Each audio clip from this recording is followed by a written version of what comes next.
शिवसेनेचे मुख्य नेते आदरणीय एकनाथ शिंदे साहेब आगे बढ़ो। नमस्कार करतो ना विलासांना नमस्कार।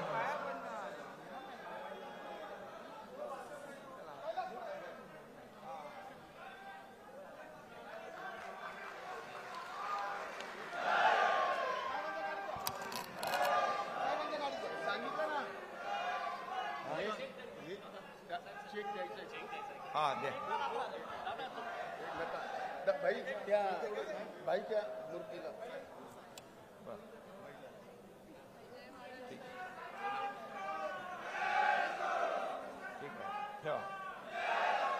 अतिवृष्टीमुळे महाराष्ट्रातील जे काही नुकसान झालेलं आहे त्यामुळे माननीय शिंदे साहेब सत्कार त्या ठिकाणी घेणार नाही। देवाचे प्रतीक होते म्हणून ते स्वीकारलेले आहेत। आणि साहेब पुढच्या नाशिक जिल्हा शिवसेनेच्या वतीने 50 लाख रुपयांची मदत आम्ही आपल्या नाही हा तुमचा आहे 1,11,000 एवढा निधी सौ सीमाताई गोकुळ निगड यांच्या वतीनं पूरग्रस्त शेतकऱ्यांसाठी दिला जातोय। तैया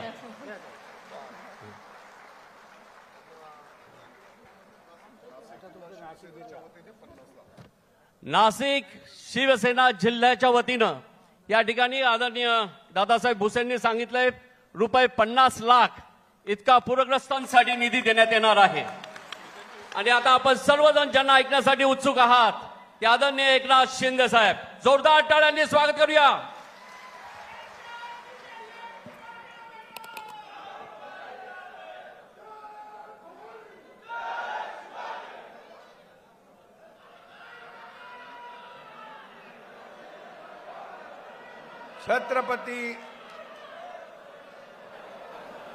छत्रपती शिवाजी महाराज की जय भवानी जय भवानी। अच्छा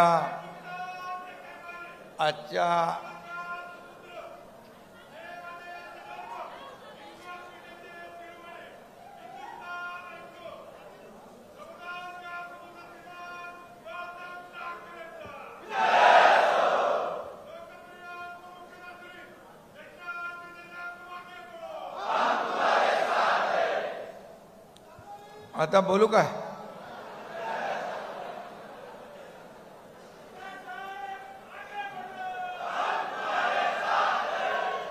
अरे आगे निवडणूक तुमची आहे माझी नाही। तुम्हाला आगे बडो बोलायला पाहिजे ना इथल्या उमेदवारांना। आता आमची झालेली आहे आता निवडणूक। आता नेत्यांची खासदार आमदारांची झाली आहे। आता कार्यकर्त्यांची तुमच्या कार्यकर्त्यांची निवडणूक आहे ना आता। त्यामुळे सर्व नेत्यांना आणि आमदार खासदार सगळ्यांना सांगतो मंत्र्यांना आता तुमच्या निवडणुकीत या सर्व कार्यकर्त्यांनी काम केलंय। आता आपण सगळ्यांनी यांच्या कामात निवडणुकीत काम करायचं।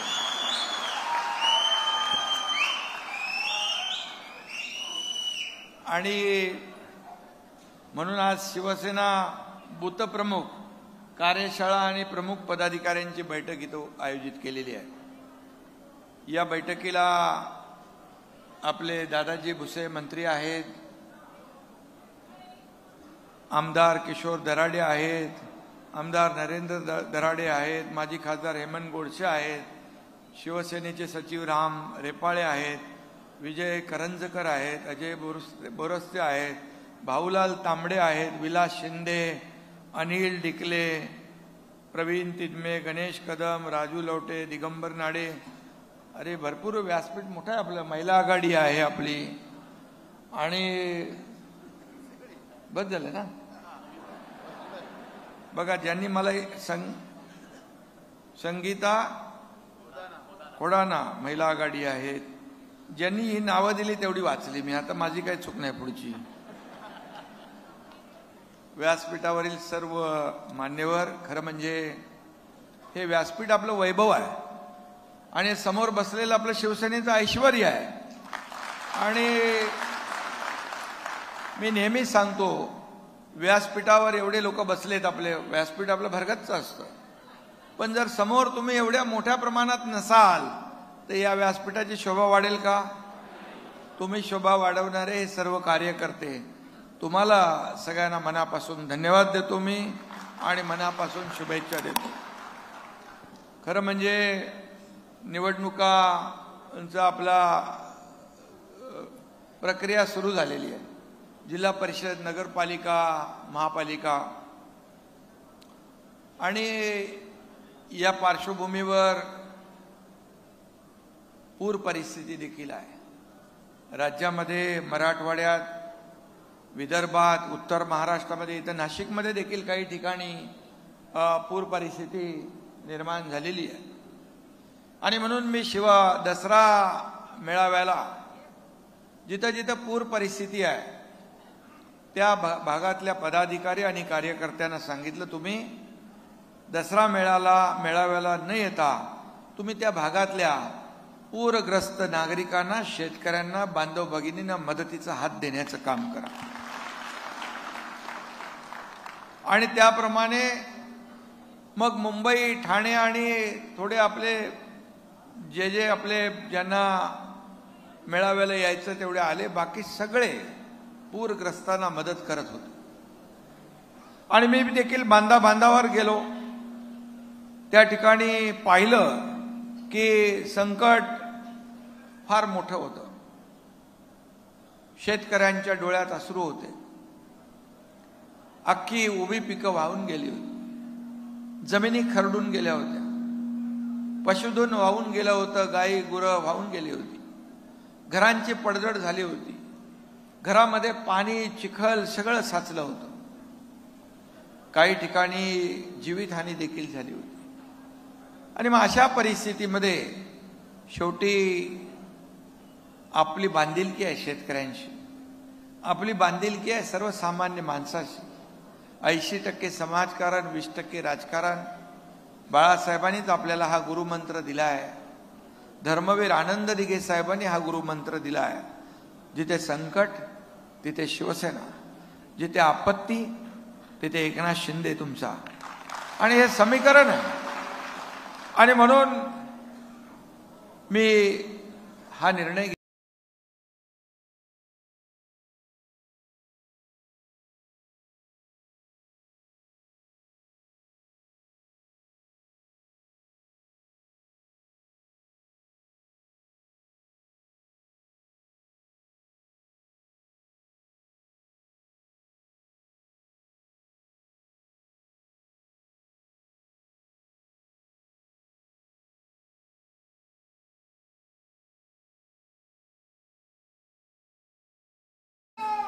आणि त्याचबरोबर कार्यकर्त्यांनी देखील, तुम्ही व्हिडिओ पाहिला असेल, कार्यकर्त्यांनी तिथलं वाहून आलेली माती, गाळ, झाडं, मोठमोठे दगड, घरातला चिखल सगळं साफ करत होते. स्वच्छता मोहीम आपण हाती घेतली होती. त्या ठिकाणी पुढं साथीचे आजार पसरू नये म्हणून डॉक्टरांची टीम पाठवली, औषधं घेऊन पाठवलं आपण. आणि तिथला व्हिडिओ पण त्यांनी पाठवला. सकाळी एक विलास म्हणून एक शेतकरी कुटुंब होतं, त्यांचे विराज आठवणकर आहे आडनाव त्यांचं, चौधरी, विलास चौधरी शेतकऱ्याचं नाव होतं. त्याच्याशी मी व्हिडिओ कॉलवर बोललो. आणि आपले लोक तिथं काम करत होते, स्वच्छता केली होती, आणि त्या घरातली मुलगी तिथे रांगोळी काढत होती. आपल्या लोकांनी त्या घराला तोरण बांधलं होतं. आणि हे सगळं मी पाहत होतो.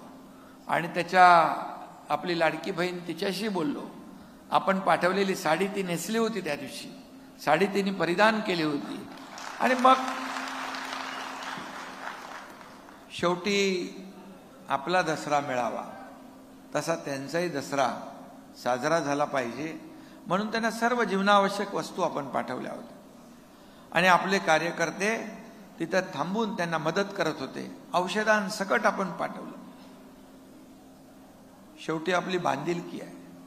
कोल्हापूरचा पूर, सांगलीचा पूर, महाडचा, चिपळूणचा पूर, या महाराष्ट्रात कुठेही पूर परिस्थिती आली, दुष्काळ आला, तिथे शिवसेना धावून गेली.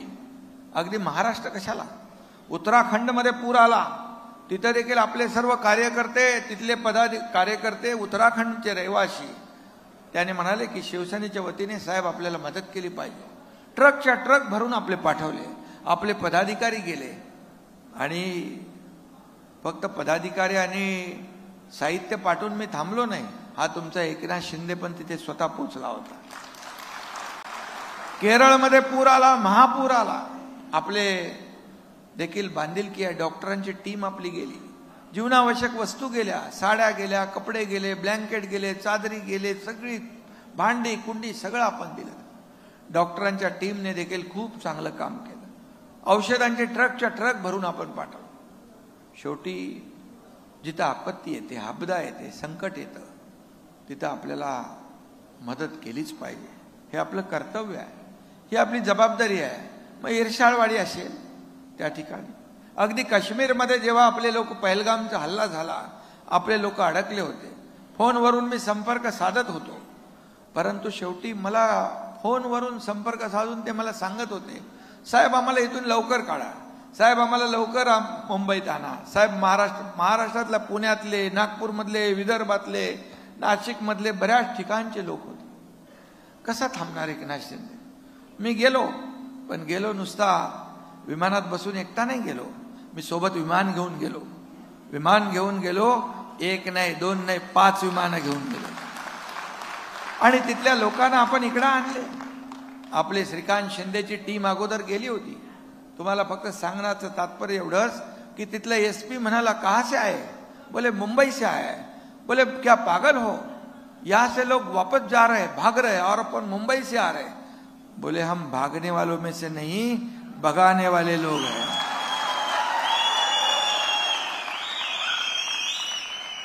हम लोग शिंदे साहब के आदमी हैं. शिंदे साहब भी आने वाले हैं. बोले हाँ, वो भी आने वाले हैं. आणि मी रात्री 12:30 वाजता तिकडे पोहोचलो. त्या ठिकाणच्या हॉटेलमध्ये लोक आपले होते, त्यांना भेटलो. त्यांना भेटल्यानंतर एवढा त्यांना दिलासा मिळाला, आधार मिळाला. आता शिंदे साहेब आलेत, आम्हाला काही चिंता नाही, आम्ही सुरक्षितपणे परत आमच्या घरी जाऊ, अशा प्रकारचं भाष्य लोक करू लागले, बोलू लागले. एवढा मोठा विश्वास त्यांच्या मनामध्ये आपल्या शिवसेनेने निर्माण केलेला आहे. यापेक्षा जास्त काय पाहिजे आपल्याला? तुम्ही किती पैसे कमवले, किती मालमत्ता कमवली, किती प्रॉपर्टी कमवली, यापेक्षा किती माणसं कमवली, किती प्रेम कमवलं, याला महत्व आहे. आयुष्यामध्ये आपण तेच केलंय, आयुष्यभर आपण तेच केलं, देण्याचं काम केलंय, घेण्याचं काम कधी केलं नाही. ही देना बँक मी म्हणतो ना, ही देना बँक आहे, लेना बँक नाही. आणि म्हणून जेवढं काय आपल्याला करता येईल तेवढं आपण केलं पाहिजे. आणि म्हणून आज काल आमची बैठक झाली, मुख्यमंत्री, मी, अजितदादा, दादा भुसेबंदीकडे आले होते. आणि शेतकऱ्याला वाऱ्यावर सोडणार नाही, हे मोठं संकट आहे. आणि म्हणून सगळ्या अटी शर्ती बाजूला ठेवून शेतकऱ्या जे काही अपेक्षा आहे, त्याला संकट मोठं आहे, मदत देखील मोठी असली पाहिजे. आणि म्हणून आम्ही लवकरच त्याची पंचनामे, जवळपास 60 लाख हेक्टर जमीन पाण्याखाली गेली आहे, पिकं वाहून गेली, मगाशी मी सांगितलं. आणि म्हणून अटी शर्ती बाजूला ठेवून, यामध्ये निकष बाजूला ठेवून शेतकऱ्याच्या मागे राज्य सरकार खंबीरपणे उभं राहील, त्याला वाऱ्यावर सोडणार नाही. आणि मग त्याचं सगळे जे काही एक व्यवस्थित त्यांना पिकांचं नुकसान, जमीन खरडून गेल्याचं नुकसान, पशुधनाचं नुकसान, घरांचं नुकसान, हे जमीन वाहून गेली. काही जमीन तर खरडून नाही, पार त्या पाण्याच्या प्रवाहामध्ये कापून घेऊन गेली जमीन प्रवाह. त्या मी सीना नदीच्या इथं गेलो होतो, कारंजा गावामध्ये, धाराशिवमध्ये परिस्थिती अतिशय वाईट होती. तुम्ही मला बोटीमध्ये पाहिलं असेल व्हिडिओमध्ये. मला अधिक कार्यकर्ते म्हणाले 40-50 घरं अजून पाण्याखाली आहे. मी NDRFला सांगितलं, बोट खाली घ्या, बोटीतून मला तिकडे जायचं आहे. आणि बोटीतून हा एकनाथ शिंदे तिथं पोहोचला, त्या लोकांना भेटला, त्यांची परिस्थिती पाहिली, अतिशय विदारक, भयानक संकट होतं. आणि म्हणून काल आम्ही बैठकीमध्ये निर्णय घेतला की शेतकऱ्यांना मदत, भरीव मदत या ठिकाणी होईल, त्यांचा संसार उभा राहायला पाहिजे. त्यांची दिवाळी काळी होणार नाही, काळी होऊ देणार नाही. आणि आज काल देखील गृहमंत्री अमित शाह साहेब आले होते शिर्डीमध्ये, नगरमध्ये, कार्यक्रममध्ये. त्यांना देखील आम्ही तिघांनी विनंती केली की यावेळेस केंद्राची देखील आपल्याला मदत लागेल, संकट मोठं आहे. प्रधानमंत्री मोदीजींना देखील आपण निवेदन पत्र दिलंय, मुख्यमंत्री स्वतः गेले, आमच्या सह्यांचं निवेदन आम्ही दिलंय. म्हणून जेव्हा जेव्हा संकट मोठं आहे त्यात राज्य सरकार तर पूर्णपणे शेतकऱ्यांच्या मागं खंबीरपणे उभं राहीलच आणि केंद्र सरकार देखील पूर्णपणे पाठीशी उभं राहील. अशा प्रकारचं काम आपण करूया. आणि म्हणूनच आपण निर्णय घेतला की शेतकऱ्यांना यावेळी दिलासा देण्यासाठी, मदतीचा हात देण्यासाठी, आपलं कर्तव्य पार पाडण्यासाठी आपण केलं पाहिजे. आणि म्हणून त्याचबरोबर आता नाशिकमधला कुंभमेळा पुढच्या वर्षी त्याची सुरुवात होईल. 27ला आहे, पण तयारी आतापासूनच सुरू झालेली आहे आणि 26 पासून. आणि म्हणून या ठिकाणी कुंभाचा आपल्याला एक लोकांची, साधू संतांची, महंतांची येणारे कुंभामध्ये लाखो लोकांची, करोडो लोकांची सेवा करण्याची संधी मिळणार आहे आपल्याला. आणि आपण भाग्यवान आहात की नाशिकमध्ये, त्र्यंबकमध्ये कुंभ होतोय. ही भूमी पवित्र भूमी आहे आणि म्हणून त्यात देखील कुठेही काही कमी पडणार नाही याची काळजी आपल्याला घ्यायची आहे. काल त्याची बैठक झाली, पूर्ण तयारीची बैठक आपली झाली. कुठेही कुणालाही काही कमी पडणार नाही, कुठेही कुणाची गैरसोय होणार नाही यासाठी आपण प्रयत्न करतो. मी जेव्हा बैठक घेतली इथे नाशिक महापालिकेत त्यावेळेस देखील मी योगी आदित्यनाथ यांच्याशी फोनवर बोललो आणि आपले अधिकारी, जेव्हा कुंभ तिकडे चालू होता त्यावेळेस आपले अधिकारी आपण तिकडे पाठवले. प्रयागचा कुंभ जो झाला उत्तर प्रदेशमध्ये तिकडे बघून या, कारण तेवढी मोठे म्हणजे जागा आपल्याकडे नाही आहे, परंतु जेवढी जागा आहे ती आपल्याला आणखी मोठी कशी करता येईल आणि येणाऱ्या कुंभमध्ये येणाऱ्या सर्व भाविकांचं दर्शन आणि त्यांची यात्रा सफल कशी होईल यासाठी देखील बैठक झाली. त्याचं नियोजन होतं, आणखी बैठका होतील. आता देखील काही इथे आपले संत महंत आलेले आहेत आणि मग त्यांच्या देखील सूचना आपण घेणार आहोत. सगळ्यांना विश्वासात घेऊन हा कुंभ आपल्याला अतिशय यशस्वीपणे पार पाडायचा आहे. आणि म्हणून आता कुंभमेळा तर होईल आणि त्यामध्ये स्थानिक स्वराज्य संस्था निवडणुकांचा देखील कुंभमेळा होतोय आणि म्हणून त्याला देखील आपल्याला सामोरं जायचं आहे. पण मी त्या दिवशी दसरा मेळाव्याच्या अगोदर पत्रकार परिषदेमध्ये सांगितलं की निवडणुका येतात, निवडणुका होतात, त्या तर जिंकायच्याच आपल्याला, त्या काही नवीन नाहीत, परंतु पूर परिस्थितीचं देखील भान ठेवून आपल्याला शेतकऱ्याच्या मागं उभं राहायचं हे मी त्या दिवशी म्हणालो. आणि म्हणून आपली जी काही नाळ जी आहे सर्वसामान्य लोकांशी जुळलेली आहे, सर्वसामान्य लोकांची बांधिलकी आपली आहे ती आपल्याला जपायची आहे. आणि मगाशी आपल्याला आता आज बूथ प्रमुखांची कार्यशाळा होती, त्यामध्ये मार्गदर्शन झालं असेल. हे सगळे आपले प्रमुख लोक आहेत, बूथ प्रमुख, पदाधिकारी, एवढे लोक जर रस्त्यावर उतरले ना निवडणुकीमध्ये तर विरोधकांची पळताभुई थोडी झाल्याशिवाय राहणार. आणि एक एक शिवसैनिक जो आहे, एक एक शिवसैनिक 100-100, 1000-1000 माणसांचं काम करणार आहे. बूथ प्रमुख सगळ्यात महत्वाचा असतो. बूथ प्रमुख म्हणून मी पण तेव्हा काम केलंय, मी शाखा प्रमुख झालो नंतर. पण बूथ प्रमुख जो आहे हा खऱ्या अर्थाने निवडणुका जिंकून देणारा हा प्रमुख घटक आहे, निवडणुका जिंकून देणार. पण फक्त निवडणुकांपुरतं बूथ प्रमुखांना आठवू नका तुम्ही.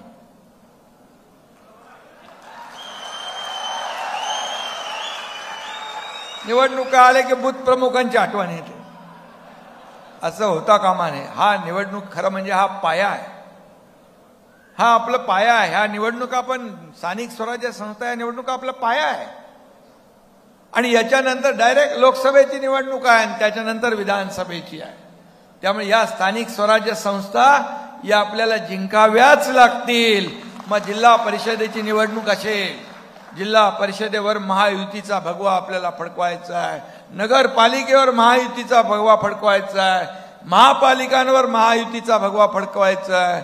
आणि नाशिकमधलं वातावरण चांगलं आहे. पूर्ण जिल्ह्यामध्ये आपल्याला महायुतीचा भगवा फडकवायचा. लोकसभेत फडकवला आपण, विधानसभेत आपण फडकवला, लोकसभेमध्ये आपण पाहिलं फेक नरेटिव्ह पसरवून लोकांनी, विरोधकांनी महाविकास आघाडीने विधानसभा जिंकण्याचं स्वप्न पाहिलं होतं. परंतु त्यावेळेस मी मुख्यमंत्री होतो. कसं फिरवलं आपण, कसं लोळवलं की नाही, आपटवून टाकलं. आणि म्हणून लाडकी बहीण, माझ्या लाडक्या बहिणी आहे तिकडं, लाडकी बहीण योजना, किती योजना केल्या. लेक लाडकी लखपती, एसटी मध्ये 50% सवलत, मुलींचं उच्च शिक्षण मोफत केलं, शेतकरी सन्मान योजना, किती योजना केल्या, किती महामंडळ केली आपण. त्याचबरोबर मगाशी म्हणून लाडकी बहीण योजना, कोणी किती विरोधकांनी तेव्हा देखील खोडे घातला होता खोडा, पण मी त्यावेळेस म्हणालो निवडणुकीच्या प्रचारात, माझ्या लाडक्या बहिणींनो, हे सावत्र भाऊ आहे, हे दुष्ट भाऊ आहे, यांच्यापासून सावध राहा. आणि ज्यांनी खोडा घातलाय त्यांना चांगला जोडा दाखवा. तुम्ही असा जोडा दाखवला, 6 नंबर, 7 नंबर, 8 नंबर, 9 नंबर नाही, डायरेक्ट 232 नंबरचा जोडा दाखवला. 232 जागा महायुतीच्या आल्या. एक ऐतिहासिक विजय मिळाला, ऐतिहासिक विजय. कधी महाराष्ट्राच्या इतिहासामध्ये एवढा मोठा दैदिप्यमान असा विजय कधी मिळाला नव्हता. आणि म्हणून माझ्या लाडक्या बहिणींना सांगतो, कोणी काही म्हणालं, काही आपा पसरवल्या तरी सुद्धा मुख्यमंत्री माझी लाडकी बहीण योजना कधीही बंद होणार नाही. टोल नाक्याचं मगाशी दादा भुसेंनी सांगितलं, टोल नाका सगळे योजना केल्या आपण, ही योजना, ती योजना, अमुक योजना. दादा भुसेंना माहित नाही की टोल बंद करायला मी आंदोलन केलं होतं आणि मी कोर्टात देखील गेलो होतो. पण मी बरोबर संधीची वाट पाहत होतो. जेव्हा माझ्याकडे अधिकार आले, मुंबई एंट्री पॉइंट टोल नाके काढून टाकले.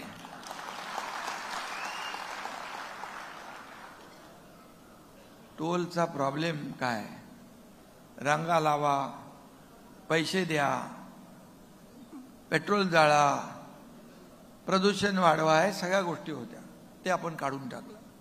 आता देखील मला काहीतरी मगाशी सांगितलं तुम्ही, त्र्यंबकेश्वरचा कुठला एंट्री पॉइंट आहे, त्र्यंबकेश्वर मध्ये येतो रे तो टोल नाका नाही ना, काय प्रवेश कर.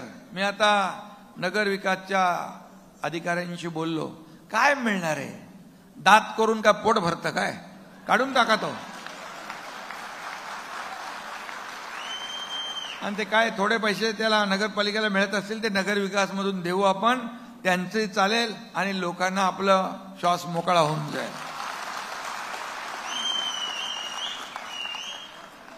किती सह्या केल्या, किती सह्या केल्या, सह्या किती केल्या तर तुम्हाला माहित आहेत. माझ्याकडे आलं रे आलं की पहिली माझी सही, बाबा मुख्यमंत्री सहायता निधी, मुख्यमंत्री सहायता निधी तुमच्या एकनाथ शिंदेने 2.5 वर्षात 450 कोटी रुपये, 450 कोटी रुपये मुख्यमंत्री साहेब. आणि मागच्या सरकारमध्ये 2.5 वर्षात किती होते हो, किती मिळाले, किती दिले होते मागच्या 2.5 वर्षामध्ये, आपल्या मागच्या सरकारच्या 2.5 कोटी का 3 कोटी होते, जाऊ द्या बरं, 5 कोटी पकडा सोडा. पण 450 कोटी 60 ते 70 हजार लोकांना मदत झाली. 60 ते 70 हजार लोकांचे जीव वाचले. मी उदाहरण मागे पण दिलं होतं एकदा, कोल्हापूरमध्ये मी शासन आपल्या दारी हा कार्यक्रम होता. 5 कोटी लोकांनी शासन आपल्या दारी, महाराष्ट्रातल्या 5 कोटी लोकांनी त्याचा फायदा घेतला. का लाभार्थी नव्हते, लाभ नव्हते, योजना नव्हत्या. आता आपण त्या योजनेसाठी धर्मवीर आनंद दिघे साहेबांच्या नावाचा ऍप तयार केलाय. 5,500 ना योजना, 5,500 छोट्या मोठ्या योजना आहेत. दिघे साहेबांच्या नावाचा ऍप केलाय. सगळ्यांना त्या योजनेची माहिती मिळेल आणि त्याच्यातून ते लाभ घेतील. कारण माहिती दिली पाहिजे आपण, लोकांना माहीतच नाही काय काय योजना आहेत. आणि मग कोल्हापूरच्या शासन आपल्या दारी या कार्यक्रमामध्ये मी भाषण असं बसलो होतो. ती एक मुलगी आली आणि ती मुलगीच्या हातामध्ये एक छोटं बाळ होतं. छोटं बाळ होतं. मग म्हणालो काय झालं, तर ती हिंदीत बोलायला लागली. ती मुस्लिम समाजाची होती. ती बोलले इसका नाम, बोले क्या हुआ, तो बोले इसका नाम दुआ है. मग दुआ तो काय झालं, क्या प्रॉब्लम है, बोले आपने मुख्यमंत्री सहायता निधि से पैसे दिए, इसके लिए इसकी जान बच गई, इसलिए इसका नाम दुआ रखा है. काय कोणाला कोणाला आपण मदत केलेली कधी आपण या हाताची त्या हाताला कळू दिली नाही. आणि म्हणूनच माझ्याकडे जे जे लोक येत होते त्या योजना आपण पार पाडत होतो. आपल्याकडे एकच होतं, no reason on the spot decision. काय कारण बिरणं, कसली कारण द्यायची. अरे सरकार आहे, सत्ता कशाला पाहिजे, अधिकार कशाला पाहिजे, लोकांच्या मदतीसाठी, लोकांना न्याय देण्यासाठी. आणि म्हणून ते आपण केलं. आणि म्हणून मी आपल्याला एवढंच सांगतो की आज अनेक आपण कामं केलेली आहेत. याच्यामध्ये युती, महायुती म्हणून आपण लढू. समोर काय होतंय याची चिंता करू नका. समोर कोण कोणाशी आघाडी करतोय, कोण कोणाशी मनोमिलन करतोय, काय होतंय तिकडे चिंता करू नका. त्याचा सगळा हिसाब किताब माझ्याकडे आहे. आणि तुम्हाला सांगतो, निवडणुका आपण कशा लढवायच्या, कशा जिंकायच्या ते आपल्याला माहीत आहे, आपल्याला नवीन नाही आहे. आणि म्हणून आपण आपल्या ज्या वार्डामध्ये जिल्हा परिषद गट असेल, पंचायत समिती गण असेल, तिथं लक्ष देणं गरजेचं आहे. ॲपचं पण तुम्हाला आलं काय, ॲप याद्या ज्या आहेत, मतदार याद्या, त्या सगळ्यात महत्वाच्या आहेत. मतदार यादीवर काम तुम्ही नीट जर केलं तर तुम्हाला त्याच दिवशी, ज्या दिवशी मतदान होईल त्याच दिवशी संध्याकाळी त्याचा रिझल्ट कळेल, आपल्या माणसाला या यादीमधून किती मतं मिळाली आहेत. आणि म्हणून ॲप जो आहे, हा ॲप जो आहे त्याच्यावर आपण नीट काम करायचं आहे.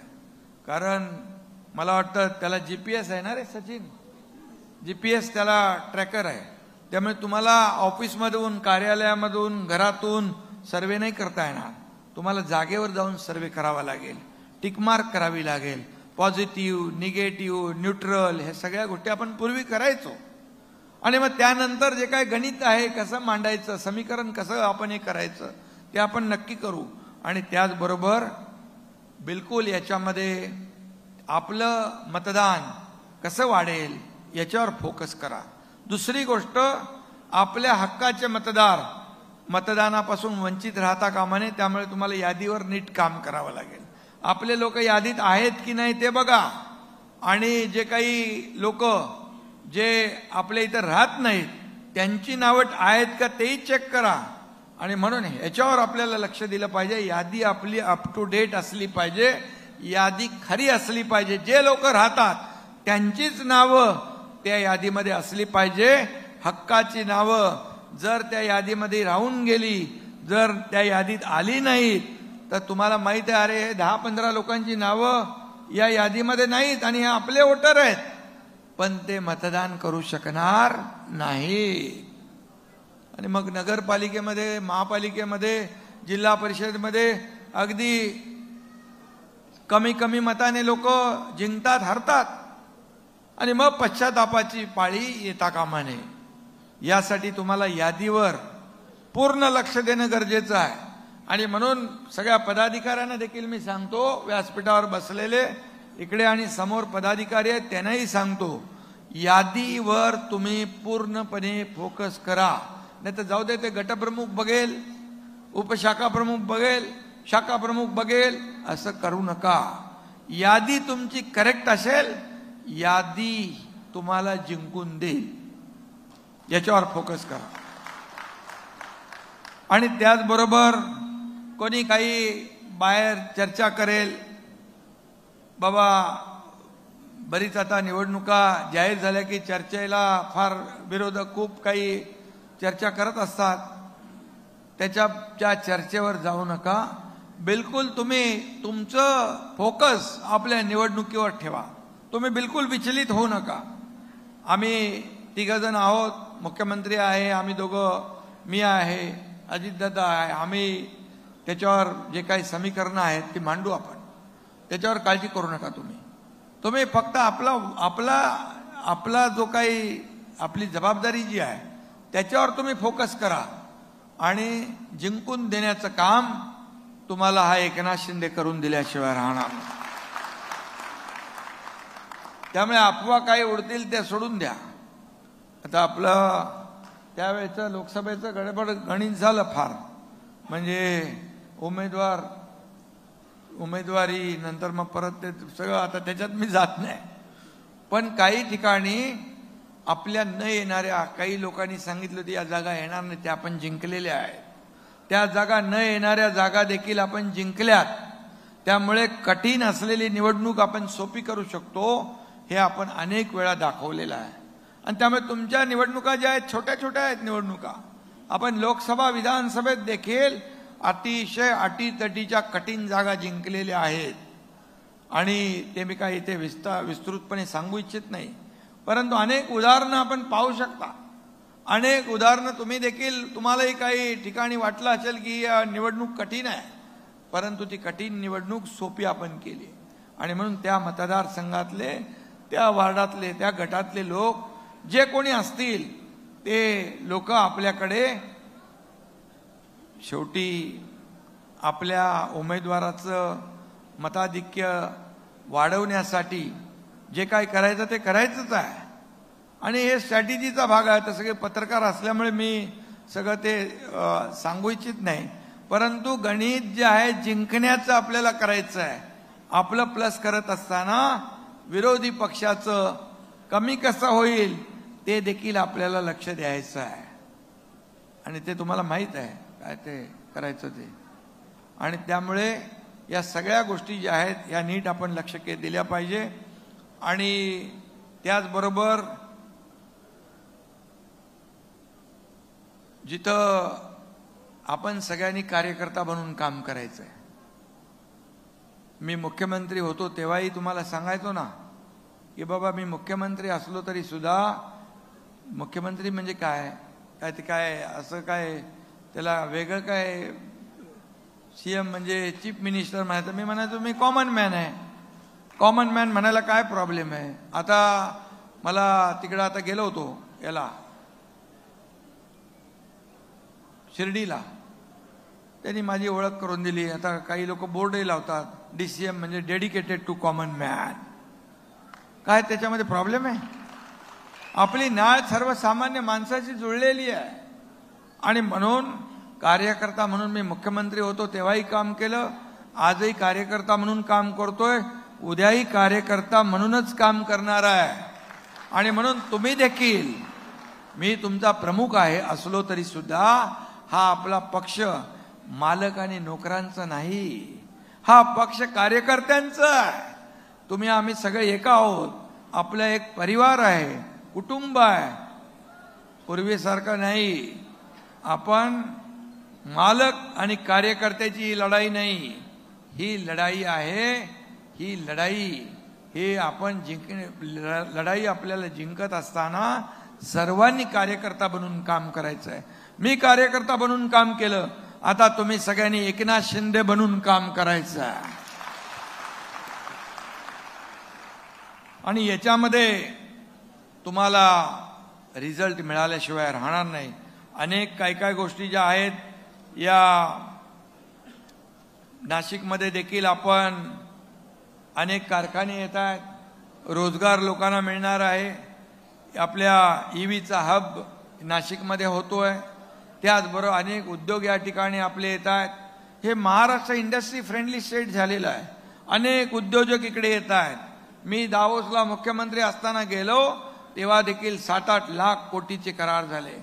देवेंद्रजी मुख्यमंत्री असताना गेलो त्यावेळेस जवळपास 10-12-14 लाख कोटीचे करारनामे झाले. हे महाराष्ट्रामध्ये आता उद्योजक येत आहेत. महाराष्ट्रामध्ये स्टार्टअपमध्ये नंबर 1 आहोत आपण. GDP मध्ये नंबर 1 आहोत. परदेशी गुंतवणुकीमध्ये आपण नंबर 1 आहोत. आता मोदी साहेबांनी GST कमी केलाय, त्याचा फायदा झाला ना. GST महिलांना जास्ती झालाय. जीवनावश्यक वस्तू त्याचा कमी झालाय. आणि त्याचबरोबर जे काही औषधं आहेत, जी लाईफ सेव्हिंग ड्रग्स आहेत किंवा जी औषधं आहेत ती GST फ्री झालेली आहेत आणि त्यामुळे खूप मोठ्या प्रमाणावर GST मधून फायदा होतोय. एक GST मुळे एक पूर्ण इकोसिस्टीम एक तयार होती आहे, कारण ग्राहकाची खरेदी करण्याची ताकद वाढणार आहे. मग ग्राहकाची खरेदी करण्याची ताकद वाढली की व्यावसायिक जो आहे त्याचा व्यापार वाढणार आहे. व्यावसायिकाचा वाढला की मॅन्युफॅक्चरिंग वाढणार आहे आणि मॅन्युफॅक्चरिंग वाढली की रोजगार वाढणार आहे. आणि त्यामुळे तरुणांसाठी देखील काल आपण 10,000 लोकांना अपॉइंटमेंट लेटर दिले, नियुक्तीपत्र दिले शासनाच्या माध्यमातून. पुढच्या वर्षी देखील आपण देणार आणि म्हणून या माध्यमातून देखील स्टार्टअपच्या माध्यमातून स्किल डेव्हलपमेंटच्या माध्यमातून या नाशिकमध्ये देखील मोठ्या प्रमाणावर उद्योग येत आहेत आणि त्यामधून रोजगार निर्मिती देखील होणार आहे. हे देखील महत्वाचं आहे. म्हणजे विकास आपला अजेंडा काय आहे? आपला अजेंडा फक्त आरोपाला आरोपाने उत्तर देणं नाही. मी नेहमी सांगतो, मी मुख्यमंत्री असताना तुम्ही बघितलं रोज मीडियामध्ये रोज सांगायचे हे सरकार पडणार, हे असंविधानिक सरकार आहे, हे घटनाबाह्य सरकार आहे, हा घटनाबाह्य मुख्यमंत्री आहे, याचं मुख्यमंत्रीपद जाणार. 8-10 दिवसांनी हेच बघायचे ना आपण. पण मी बिलकुल विचलित झालो नाही. मी सांगितलं हा एकनाथ शिंदे कामाने आरोपाला आरोपाने नाही कामाने उत्तर देणार आणि मी काम करत राहिलो म्हणून एवढ्या मोठ्या योजना आपण केल्या. आणि का जळफळाट हो तुमचा? का एक शाखा प्रमुख, एक शिवसैनिक, बाळासाहेबांच्या विचारांचा, आनंद दिघे साहेबांच्या पटडीत तयार झालेला तो शाखा प्रमुख मुख्यमंत्री झाला.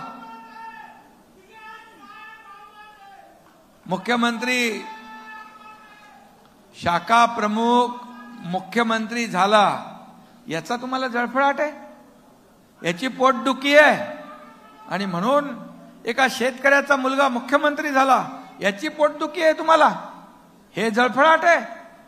अरे एक सर्वसाधारण कुटुंबातला एकनाथ शिंदे या राज्याचा शाखा प्रमुख, शिवसैनिक, ज्यांनी बूथ प्रमुखाचं काम केलंय, तो या राज्याचा मुख्यमंत्री झाला. किती जळफळाट करणार? जळी स्थळी काष्टी पाशाणी एकनाथ शिंदे. काय झालं? पडलं का सरकार? नाही. दुसरं जे सरकार आणलं ते लँडस्लाइड विक्ट्री करून टाकली, सगळ्यांना झोपून टाकलं आणि विरोधी पक्ष नेता बनण्या इतकं देखील संख्याबळ विरोधकांकडे राहिलं नाही. का केलं हे? कशामुळे झालं? लाडक्या बहिणींमुळे तर झालंच, शेतकऱ्यांमुळे, लाडक्या भावांमुळे, सगळ्यामुळे ह्या विजय जो मिळाला हा तुमच्या परिश्रमाचा विजय आहे. हे तुमचं आहे, मी निमित्त मात्र आहे. आणि म्हणून या ठिकाणी काम करत राहिलं. मी त्यांना तेव्हा म्हणालो, अरे ज्योतिषी तरी चांगला बघायचा, रोज ज्योतिष येतात, पण ते ज्योतिष काय खरं झालंच नाही. आणि त्यामुळे लोक काम करणाऱ्याच्या मागे असतात, घरी बसणाऱ्यांच्या मागे नाही. काम जो करतो, सुख दुःखामध्ये धावून जातो, संकटामध्ये धावून जातो, त्याच्या पाठीशी लोक येतात. आणि ही निवडणूक तर कार्यकर्त्यांची आहे. डे टू डे लोकांशी संपर्क असलेल्या कार्यकर्त्यांची ही निवडणूक आहे. त्यामुळे आपल्याला काम करायचं. आणि म्हणून मी आपल्याला एवढंच सांगेन की किती काही कोणी विचार केला तरी सुद्धा मी आपल्याला सांगेन की हे लक्षात घ्या, आपण घेतलेला निर्णय हा किती योग्य होता हे महाराष्ट्रातल्या जनतेने झालेल्या विधानसभेच्या निवडणुकीमध्ये दाखवून दिलं. ज्यावेळेस सुरुवातीला आम्ही जो निर्णय घेतला, उठाव केला, जेव्हा बाळासाहेबांच्या विचारांना तिलांजली दिली, जेव्हा बाळासाहेबांच्या विचारांना मूठमाती दिली, बाळासाहेबांचे विचार सोडले, जे बाळासाहेबांनी माझी काँग्रेस होऊ देणार नाही, या काँग्रेस हे जळकं घर, हे सगळ्या गोष्टी ज्या आहेत बाळासाहेबांनी सांगितल्या. पण शिवसेना काँग्रेसच्या दावणीला बांधण्याचं पाप केलं म्हणून आपण उठाव केला. आणि या महाराष्ट्रातल्या जनतेने तो स्वीकारला. आणि म्हणून विधानसभेच्या निवडणुकांमध्ये आपण 80 जागा लढून 60 जागा जिंकलो. समोरचे लोक 120 किती 100 120 लढले, किती जिंकले? 20. कितीतरी किस पाडून पाडून 20 आले, नाही तर ते पण आपलं आले नसते तेवढे. आणि म्हणून आपण काही ठिकाणी आपल्या काही गणितामुळे, नाहीतर आज या महाराष्ट्रातल्या लोकांनी आपल्या पाठीशी उभं राहिले, कारण आपण घेतलेला निर्णय हा योग्य होता. आपण विकासाचा मुद्दा करतोय. आपला अजेंडा काय? खुर्ची हा आपला अजेंडा नाहीये. खुर्ची हा एका खुर्चीसाठी, एका खुर्चीच्या मोहापायी सगळं घालवलं. आणि म्हणून खुर्ची आपला अजेंडा नाही. एकनाथ शिंदेचा अजेंडा खुर्ची नाही. ज्या लोकांनी खुर्चीत बसवलंय ना, त्या लोकांचे प्रश्न काय, त्या लोकांच्या समस्या काय, हा आपला अजेंडा आहे. हा आपला अजेंडा आहे. आणि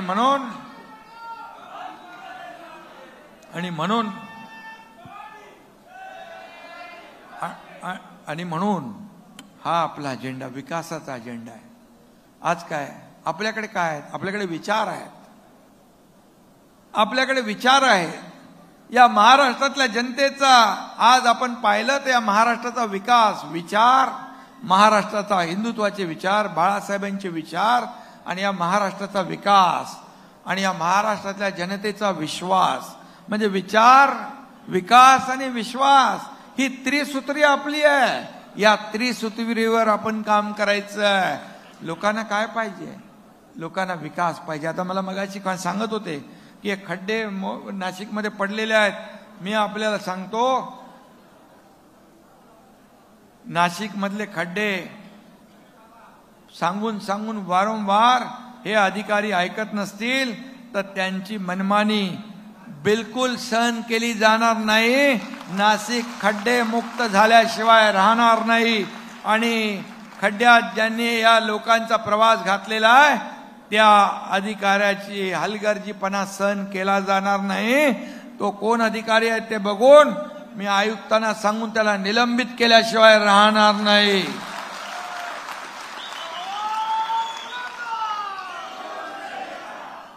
आणि म्हणून प्रत्येकाने आपली जबाबदारी पार पाडली पाहिजे. पगार घेता ना तिकडं अधिकारी, पगार कसला घेता? या लोकांना सेवा देण्याचा पगार घेता तुम्ही. आणि त्यामुळे कुठलाही अधिकारी चांगलं काम करेल त्याचा मान सन्मान केला जाईल. जो अधिकारी हलगर्जीपणा करेल त्याच्यावर कारवाई केल्याशिवाय राहणार नाही. हा नगर विकास मंत्री, माझ्याकडे नगर विकास विभाग पण आहे. आणि महापालिका जे येतात नगर विकासच्या अंडर येतात. आणि म्हणून मी आपल्याला सांगतो, चिंता करू नका. या नाशिकला खड्डे मुक्त नाशिक ही लोकांची जी भावना आहे ती पूर्ण केल्याशिवाय आपण स्वस्थ बसणार नाही, हे आपण सांगतो. त्याचबरोबर मगाशी मला आपल्या पदाधिकाऱ्याने सांगितलं सिडकोची काहीतरी लँड आहे इकडं. सिडको मालक आहे का? हा,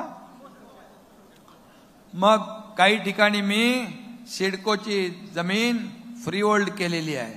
मी मगाशी यांनी जेव्हा मला सांगितलं तेव्हा सिडकोच्या एमडी बरोबर मी बोललो. आणि नाशिक मधली देखील सिडकोची जी जागा आहे, मालकी आहे, ती देखील आपण फ्री होल्ड करून टाकू. नाशिकच्या सिडकोची जागा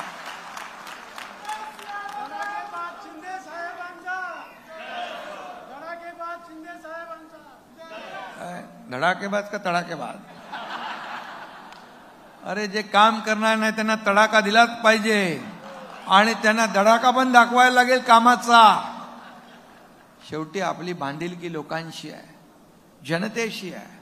आणि म्हणून जनतेला खड्ड्यांचा प्रवास, मुंबईचं मी तुम्हाला सांगतो, मुंबई महापालिका 15-20 वर्ष ज्यांनी सत्ता भोगली त्यांनी 15-20-25 वर्ष खड्ड्यातून लोकांना प्रवास करायला लावला.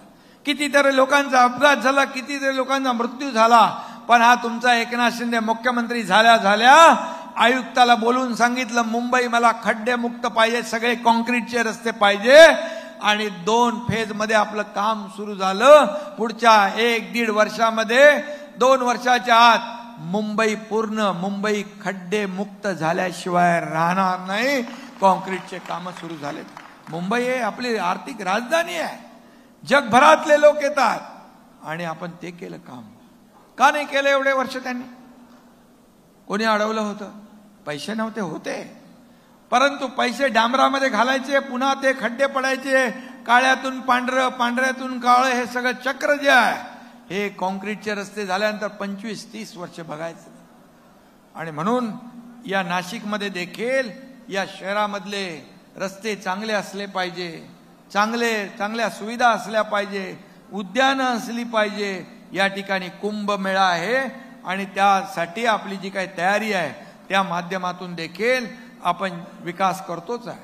ज्या ज्या ठिकाणी आवश्यक जे काही आहे ते बिलकुल आपण करणार.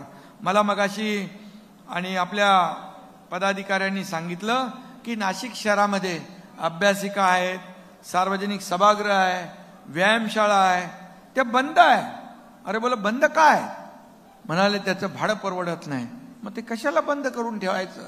मी आयुक्तांना सांगितलं की जसं इतर शहरांनी काही नाम मात्र कमी भाडं करून या लोकांना, इथं काय व्यवसाय चालत नाही, इथे काय बिझनेस चालत नाही, या सार्वजनिक सुविधा आहेत त्या पण आपण दिल्या पाहिजे आणि या सर्व बंद असलेल्या वास्तू सुरू करून टाकल्या पाहिजे. अशा प्रकारचं देखील मी मगाशी या ठिकाणी सूचना दिलेल्या आहेत. आणि त्यामुळे मला वाटतं हे तुमचं जे काही मागणी आहे ती या ठिकाणी आजच संबंधित अधिकाऱ्यांना मी इथे यायच्या अगोदर फोनवरून सांगितलेलं आहे. आणि मी एकदा सांगतो, दोनदा सांगतो, नंतर मी सांगत नाही.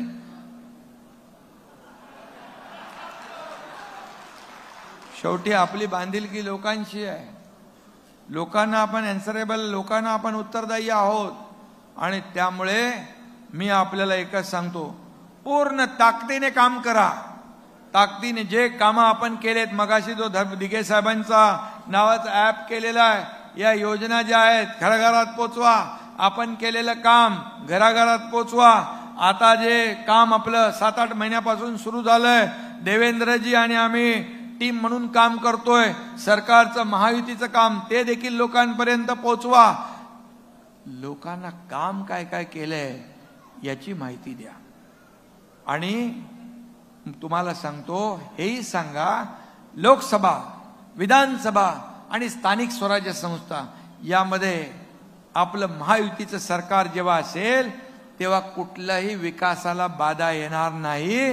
नाहीतर अनेक लोक विकासामध्ये खोडा घालण्यासाठी बसलेले आहेत. 2.5 वर्ष मुख्यमंत्री पदाच्या अगोदरचं जे सरकार होतं महाविकास आघाडी, त्यांनी तर सगळीकडे स्पीड ब्रेकर टाकून ठेवले होते, सगळीकडे स्थगिती देऊन टाकली होती. आपलं सरकार स्थगिती सरकार नाही, आपलं प्रगती सरकार आहे. आपलं प्रगती सरकार आहे आणि या राज्याची प्रगती करण्याचं काम आपल्याला करायचं आहे. आणि म्हणून केंद्राची देखील आपल्याला मदत होती आहे. ताबडतोब जे काय आपण प्रस्ताव पाठवतोय त्याची आपल्याला मदत होते आहे. आणि म्हणून आज मी आपल्याला सांगतो, फक्त एवढंच करा, कार्यकर्त्यांनी हे पथ्य पाळा. कुठली शीट पाहिजे, काय पाहिजे, ह्या सगळ्या ज्या काय आपल्याला त्याचं आपण जिंकणार या जागा, आपण का ती सीट जागा मागायची, त्याचा आपल्याकडे पूर्णपणे कारण मीमांसा असली पाहिजे, त्याचं जस्टिफिकेशन असलं पाहिजे. आणि जिंकणं हे महत्वाचं आहे. आणि म्हणून महायुतीमध्ये कुठलंही वक्तव्य महायुतीला गालबोट लागेल असं कुणीही करण्याची आवश्यकता नाही. निर्णय आम्ही तुमचा एकनाथ शिंदे खंबीर आहे. तुमच्या आपल्या शिवसेनेचा मान सन्मान कुठेही कमी होणार नाही अशा प्रकारचा निर्णय आपण घेणार आहोत. पण कुठेही गालबोट लागणार नाही हे देखील आपल्याला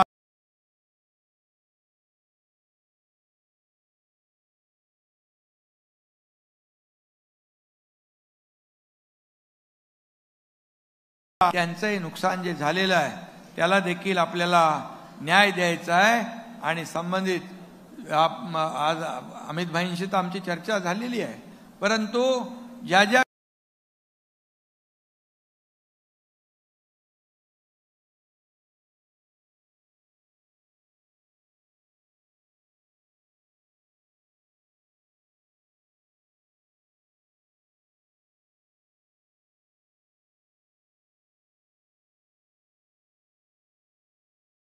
योजना आहेत आणि म्हणून आता तुम्हाला समृद्धीचा पण फायदा होत असेल ना. समृद्धी ना, बाळासाहेब ठाकरे समृद्धी महामार्ग त्याला आपण नाव दिलं आणि आज त्याचाही फायदा तुम्हाला होतोय. आणि म्हणून मी आपल्याला एवढंच सांगेन की प्रत्येक वार्डामध्ये प्रत्येक सीट महत्वाची आहे. त्या जागेचं तिथलं जातीय समीकरण बघा, तिथं आपण कसं जिंकू शकतो याच्यावर फोकस करा. आणि बाकी जे आहे, जे आपले निरीक्षक आहेत, आपले मंत्री महोदय आहेत, जे येतील त्यांना नीट माहिती द्या. तुमच्या प्रत्येक वार्डाची माहिती आमची टीम करते आहे, घेते आहे, पण तुमच्याकडून देखील इनपुट पाहिजेत. खरी माहिती तुम्ही दिलेली आणि सर्वे मधून आलेली माहिती ही मॅच झाली पाहिजे. तर खऱ्या अर्थाने तुम्ही दिलेली माहिती जी खरी आहे, वस्तुनिष्ठ आहे, याची खात्री पटली की तुम्हाला तो वॉर्ड जिंकणं हे कठीण होणार नाही, सोपं होणार आहे. आणि त्यामुळे याची देखील आपल्याला काळजी घ्यायची आहे. आणि म्हणून विधानसभा आपण जिंकलेल्या आहेत, विधानसभा जिंकल्या, परंतु तुम्हाला वाटलं आता झालं सगळं, पण विधानसभा जिंकली तरी आपली लढाई अजून संपलेली नाही. स्थानिक स्वराज्य संस्थांच्या निवडणुका या महत्वाच्या आहेत. हा आपला पाया आहे आणि म्हणून हा पाया मजबूत असेल तर पुढच्या येणाऱ्या लोकसभा विधानसभेच्या निवडणुका आपल्याला जिंकणं सोपं होईल. आणि म्हणूनच तुम्ही हा पाया मजबूत करायचा आहे.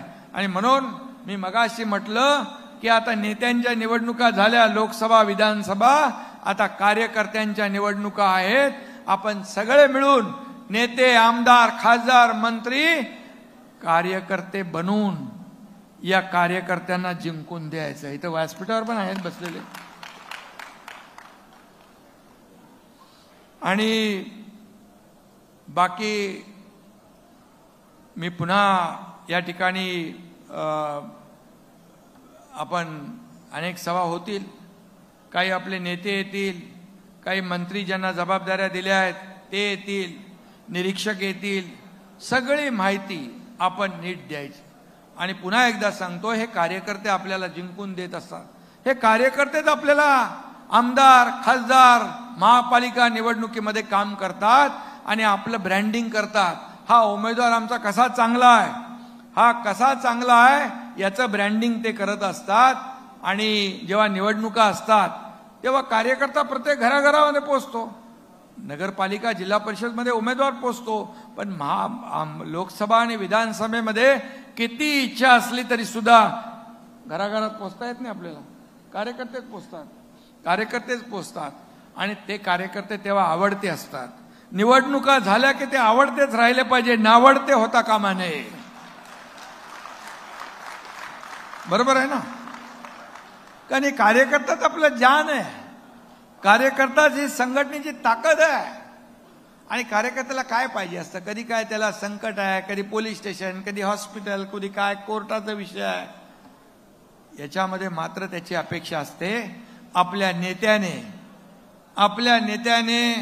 आपल्या प्रमुख पदाधिकाऱ्याने आपल्या संकटात उभं राहिलं पाहिजे, एवढीच अपेक्षा असते. तेव्हा मात्र आपण त्याच्या संकटात धावून गेलं पाहिजे, ही जबाबदारी आपली आहे. मी तुम्हाला आठवण सांगतो, मी मुख्यमंत्री असताना मला फोन यायचे, साहेब इकडं पाणी नाहीये. काही आमच्या लाडक्या बहिणींचे फोन यायचे, काही भावांचे यायचे, हे इकडं पाणी नाहीये, हे इकडं शौचालयाच्या दरवाजे तुटलेले आहेत. आता मी त्याला काय सांगणार. मी बोला अरे तुम्ही, मी त्यांना असं नाही म्हणालो रॉंग नंबर, मी म्हणालो हा ठीक आहे, ऐकून घेतलं मी. आणि त्याचा ऍड्रेस घेतला आणि तो फोन नंबर, त्या भागामधली तक्रार होती, तिथल्या आपल्या आमदाराला, नगरसेवकाला मी पाठवून दिलं आणि म्हणालो जा तिथं आणि ते काम करून टाक. हे आपल्याला करायचं आहे. मी मुख्यमंत्री आहे, मला का फोन केला असं नाही म्हणालो मी. त्यामुळे मी जे काय म्हणालो ते लक्षात घ्या आपल्या पदाधिकाऱ्यांनी. कारण कुठलाही फोन आला तरी सुद्धा त्यांनी का केला, कारण त्याला विश्वास आहे की शिवसेना हा प्रश्न सोडवेल, शिवसेनेचा पदाधिकारी हे काम करेल. आणि म्हणून जे काय शिवसेनेच्या शाखामध्ये बाळासाहेबांनी, दिघे साहेबांनी ज्या शाखांचं जाळं निर्माण केलं त्याचं कारण एकच आहे की यामध्ये शिवसेनेच्या शाखा हे आपलं न्याय मंदिर आहे. तिथं अडल्या नडल्याला आपण मदत करत असतो. आता आपण लेक लाडकी केली, लाडकी बहीण केली. जे काही ठिकाणी अन्याय अत्याचार होतात त्या ठिकाणी देखील आपण लाडकी सून अभियान केलं. आणि त्याच्यामध्ये जिथे कुठे अशा प्रकारचा अन्याय अत्याचार होतो त्यासाठी एक मोठा आपण आपल्या सुनांवर शेवटी आपल्याला विचार केला पाहिजे. आपल्या मुलीबाळी पण दुसऱ्यांच्या घरामध्ये आपण नांदायला लग्न करून पाठवतो. त्यांना जसं तिथे वागणूक मिळाली पाहिजे तशीच जी सून या ठिकाणी आपल्याला मुलीसारखंच आपण वागवलं पाहिजे. पण काही लोक असं अन्याय अत्याचार करतात की टोकाचं पाऊल त्या लाडक्या बहिणीला उचलावं लागतं. आणि पुण्यामध्ये जे पुण्यातच झालं ना ते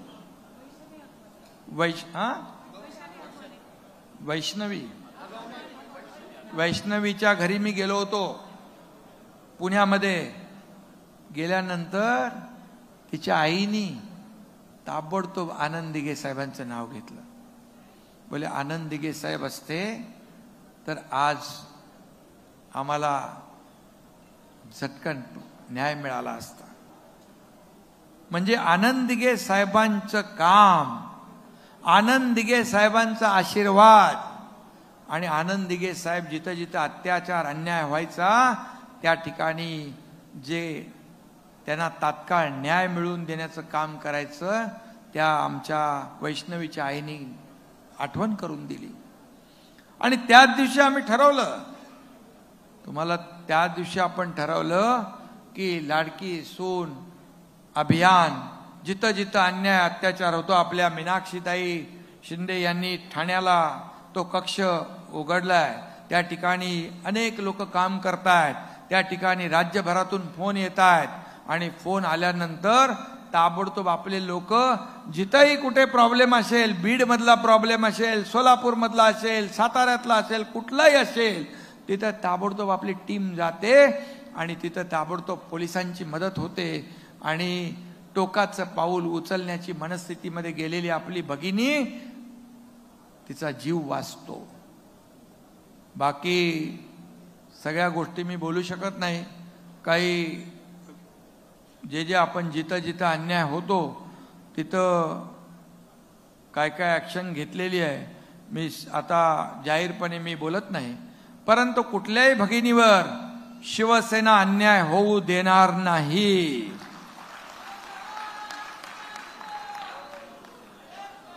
आणि म्हणून तो देखील आपण कक्ष सुरू केलेला आहे. कुठंही अन्याय झाला तर ताबडतोब त्या ठिकाणी फोन करायचा आणि त्यानंतर तिथले लोक पदाधिकारी आपले जातील. तिथली महिला आघाडी जे आत्ताच बीडमध्ये काहीतरी ते एक आपली बहीण जळाली होती पण ती भीतीपोटी सांगत नव्हती. मग आपली महिला आघाडी तिथं गेली. मी एसपीला फोन केला. ताबडतोब त्या ठिकाणी ऍक्शन झाली, कारवाई झाली आणि ज्या लोकांनी चुकीचं काम केलं त्यांना धडा शिकवण्याचं काम केलंय. आणि म्हणून या महाराष्ट्रातल्या तमाम ज्या काही आपल्या भगिनी आहेत तिथं कुठेही त्यांच्यावर अन्याय अत्याचार होत असेल तर शिवसेना कदापि तो खपवून घेणार नाही. हे पुन्हा एकदा मी या ठिकाणी सांगतो. आणि तुम्ही देखील या ठिकाणी पूर्णपणे आपली टीम बसलेली आहे ठाण्यामध्ये. पत्रकारांवर हल्ला मगाशी जो सांगितलं ना आपलं तिथंच झालं ना त्र्यंबकच्या टोल नाक्यावर. त्याची मनमानी मोडून काढण्यासाठी त्याला तर काढून टाकला, तो टोलही आपण काढून टाकू आणि पत्रकारांच्या पाठीशी शिवसेना आहे. कारण हे पत्रकार लोक आहेत. हे पत्रकार ज्या काही बातम्या देतात, काही बातम्या राज्यकर्त्यांच्या नजरेत येत नाही. काही ठिकाणी अशा काही घटना घडलेल्या असतात, काही ठिकाणी काही गैरसोय असते, काही ठिकाणी पूल वाहून गेलेला असतो, साकव वाहून गेलेलं छोटं काम असतं. मुलांना पाण्यातून जावं लागतं जीव धोक्यात घालून. आपण फटाफट बातमी आल्या आल्या ताबडतोब लगेच त्याचा कारवाई करतो. मी आपल्याला सांगतो, रात्री 12:30 वाजता एक टीव्हीवर बातमी मी पाहिली. एका मुलीने आत्महत्या केली. कशाला? की ती उच्च शिक्षण घेत होती, इंजिनिअरिंगचं शिक्षण घेत होती. वडील फी भरू शकत नाहीत, उद्या वडील आत्महत्या करू शकतात म्हणून घाबरून तिने आत्महत्या केली. 1 वाजता मी रात्री मंत्री उच्च तंत्र शिक्षण मंत्र्यांना फोन केला. मी बोला सरकार आपलं आहे, सर्वसामान्यांचं सरकार आपण म्हणतो, आणि मग आपल्या सरकारमध्ये शिक्षणासाठी मुली आत्महत्या करत असतील तर आपल्या सरकारचा उपयोग काय. आणि मी तुम्हाला सांगतो 50% फी मध्ये आपण सवलत सरकार देत होतं, 50% ते पालक भरत होते, आपण 100% फी सरकार भरण्याचा निर्णय करून टाकला. पत्रकारांच्या बातम्या येतात त्यामुळे काही गोष्टी आपल्याला आपल्या समोर येतात, त्यामुळे पत्रकारांवर हल्ला आला त्याचा निषेध करतोय आणि त्याच्या पाठीशी शिवसेना खंबीरपणे उभी आहे.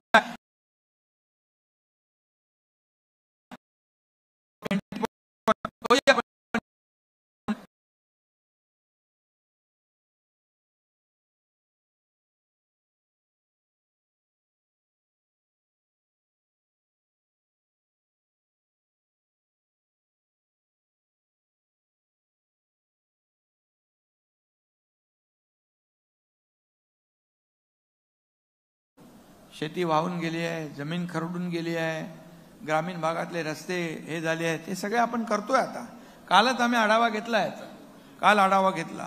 द्राक्ष बागायतांचं नुकसान आहे त्याच्यावर देखील आढावा घेतला. बिबट्या विषयी वन विभागाला सूचना त्याही केल्या जातील. शेवटी अरे तुम्ही शिवसैनिक म्हणजे वाघ आहे ना, तर तुम्हाला बघून पळायला पाहिजे बिबट्या, आणि म्हणून त्या देखील सूचना दिल्या जातील. बिलकुल आपल्याला एवढंच सांगतो, निवडणुका आपल्याला कुठल्याही परिस्थितीमध्ये जिंकायच्या आहेत, हा आपला पाया आहे. आणि बूथ प्रमुख कार्यशाळा झालेली आहे, ॲपचं देखील आपण काम बघा, त्या माध्यमातून देखील सर्वेची टीम पण आपली येईल, आपले निरीक्षक पण येतील, आपले नेमून दिलेले नेते येतील, त्यांना नीट खरी माहिती द्या. आणि परत एकदा मी सगळ्यांना सांगतो की निवडणुका आल्या मगच बूथ प्रमुखांची आठवण आणू नका. तो वर्षाच्या 12 महिने कार्यरत राहिला पाहिजे, तो तुमच्या समोर नजरेसमोर राहिला पाहिजे, याची आपण सगळे काळजी घेऊया. आणि येणाऱ्या निवडणुका ज्या आहेत या निवडणुका आपल्याला जिंकायच्या आहेत. आपल्याला महायुतीचा भगवा फडकवायचा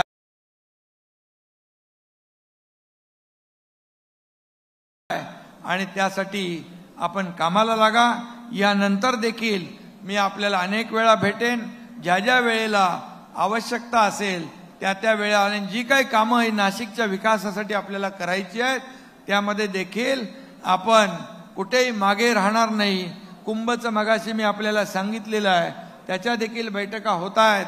आणि म्हणून सगळ्यांना दसरा झालाय, आता दिवाळीच्या सगळ्यांना खूप खूप शुभेच्छा देतो. मनापासून आपल्याला सगळ्यांना एवढंच सांगतो की घराघरामध्ये जाऊन आपलं नेटवर्क जे आहे, आपलं जे काही बांधिलकी आहे ही आपल्याला पार पाडायची आहे, आपली जबाबदारी पार पाडायची आहे. आणि म्हणून निवडणुका जिंकण्याची आपलं एकच घ्या की गाफील राहू नका. यामध्ये आपल्याला निवडणुका सोप्या असल्या तरी सुद्धा आपल्याला एक लक्ष द्यायचं आहे की आपण आज शिवसेना मजबूत करण्याचं, शिवसेना वाढवण्याचं, आणि त्याचबरोबर आज आपण शपथ घेऊया हिंदुत्वाची शान राखण्याची. आपण शपथ घेऊया राज्याच्या प्रगतीची, राज्याच्या समृद्धीची, आणि आपण शपथ घेऊया विरोधकांना चारी मुंड्या चित्त करण्याची. धन्यवाद. जय हिंद, जय महाराष्ट्र. धन्यवाद साहेब. यानंतर विविध पक्षातून आज या ठिकाणी पक्षप्रवेश